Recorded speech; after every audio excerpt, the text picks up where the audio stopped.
अस्सलाम वालेकुम दोस्तों आज की वीडियो में बात करेंगे कि 3 MPO के कानून की आज बाबर सत्तार साहब की अदालत ने इस तरह धज्जियां उड़ाई हैं और उन लोगों को भी धज्जियां उड़ाई हैं जो कि कानून के रखवाले बने फिरते हैं, आइन के रखवाले बने फिरते हैं, जिनमें IG साहब शामिल हैं, DPO साहब शामिल हैं, पुलिस वाले शामिल हैं और कमिश्नर साहब शामिल हैं। इन चारों साहिबान की इस तरह की धुलाई की है आज जस्टिस बाबर सत्तार साहब ने, वो भी आपको बताएंगे। और सबसे पहले आपको ये MPO का जो कानून है ये किस वजह से बनाया था, क्यों बनाया था, इस पर आपको मैं पहले थोड़ी सी बेसिक इन्फॉर्मेशन दे दूं। तो जनाब ये कानून बनाया था जनाब अयूब खान साहब ने, महज सिर्फ इसलिए जिस तरह के आज 3 MPO के तहत लोगों पर गैर कानूनी तौर पर, गैर आइनी तौर पर जो कि मान ना रहे हों, जो कि डील ना कर रहे हों, जो कि किसी ना किसी तरीके से हैंडल ना हो रहे हों, उनको सबक सिखाने के लिए 3 MPO का जो कानून था ये एक बनाया गया था, ताकि जब दिल चाहे, जिस पर दिल चाहे, ये कानून थोप कर उसको जेल में डाल दिया जाए 2-3 महीने के लिए और वहाँ पर उसकी रगड़ाई चगड़ाई की जाए ताकि वो डील कर ले, ताकि वो जिस तरह हम कहें वो तोते की तरह बोलना शुरू कर दे। तो दोस्तों ये वो कानून था जो कि 1971 में भी चला, 19 ज़ियाउल हक साहब के दौर में भी चला, मुशर्रफ साहब के भी दौर में चला 3 MPO का कानून, और आज भी ये चल रहा है। ये सिर्फ महज और सिर्फ सियासतदानों के लिए या उन लोगों के लिए है जो कि डील नहीं करते, मानते नहीं हैं, आगे से आंखें दिखाते हैं या हक और कानून पर चलते हैं। ये उनके लिए 3 MPO का कानून था जिसकी आज धज्जियाँ उड़ाई हैं बाबर सत्तार साहब ने। तो जनाब 8वीं दफ़ा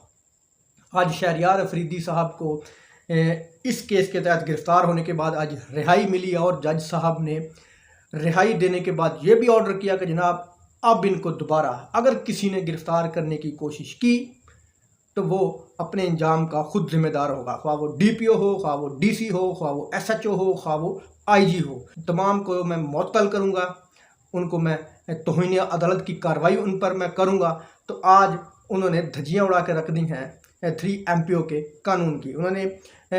अकेले अकेले बंदे को रोस्ट रूम पर बुलाकर उन्होंने आज उनकी ठुकाई की है या उनकी इस तरह की बोलती बंद की है। कोई उनको आगे से जवाब नहीं आया, जिस तरह के नालायक बच्चे स्कूल के जवाब देते हैं कि जनाब मेरे पेट में दर्द था, मैंने इसलिए सबक नहीं याद किया, मुझे बुखार था जनाब, मैं इसलिए स्कूल नहीं आया। इस तरह के वो जवाब देते रहे हैं पहली जमात के बच्चों की तरह। सबसे पहले जनाब SHO साहब को बुलाया गया तो उन्होंने जवाब दिया कि जनाब मैं तो नया नया आया था थाने में, मुझे तो इस केस का पता नहीं है कि शहरियार अफरीदी साहब को क्यों गिरफ़्तार किया गया। आगे जनाब फिर DPO साहब की बारी आई तो वो कहते हैं जनाब कि मैं छुट्टी पर था, मुझे नहीं पता। फिर IG साहब को बुलाया गया और IG साहब कहते हैं कि जनाब हमारे पास ये इत्तला थी शहरियार अफरीदी साहब 9 मई को कुछ दहशत गर्दाना हरकत करने लगे हैं, कुछ दहशत गर्दाना हमला करने की सोच रहे हैं। तो डिप्टी कमिश्नर साहब को जब बुलाया गया तो उन्होंने कहा कि जनाब हमें खुफिया एजेंसियों की तरफ से ये इत्तला थी कि जनाब शहरियार अफरीदी साहब ये काम करने लगे हैं, दहशत गर्दाना हमला तर्ज का कुछ सोच रहे हैं। तो अदालत ने कहा कि जनाब वो तो जेल के अंदर थे, फिर वो कैसे सोच रहे थे। तो फिर आगे से जवाब दिया कि जनाब हमें दूसरे इदारों ने इत्तला दी थी। तो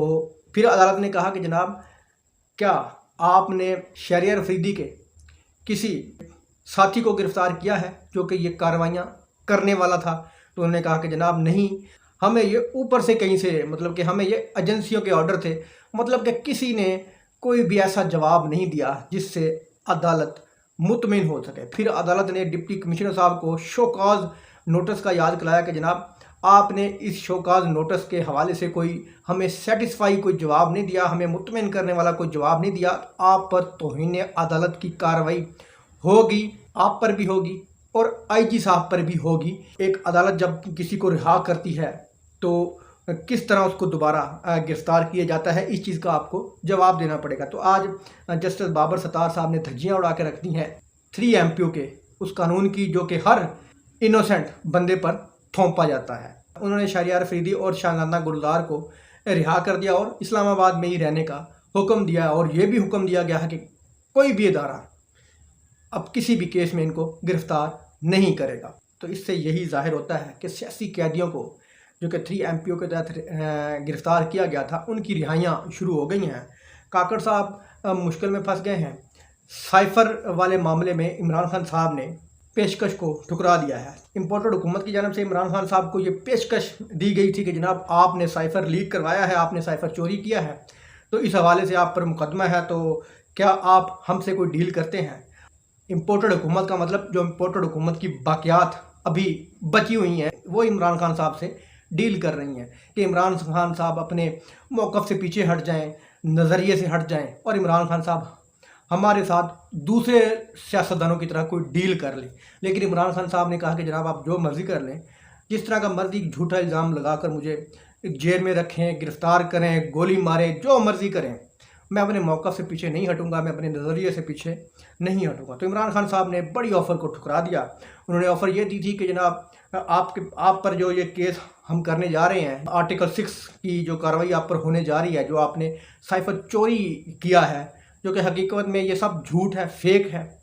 तो ये इस केस से आपकी जान छूट सकती है, बदले में आप सियासत छोड़ दें, मुल्क छोड़ दें। तो उन्होंने कहा कि जनाब मैं कुछ भी नहीं छोड़ रहा, आपने जो करना है वो कर लें। अगली खबर यह है कि नवाज शरीफ साहब के तारीख़ी अल्फाज, नवाज शरीफ साहब का तारीख़ी पैगाम एक आया है। वो तारीख़ी पैगाम ये है कि जनाब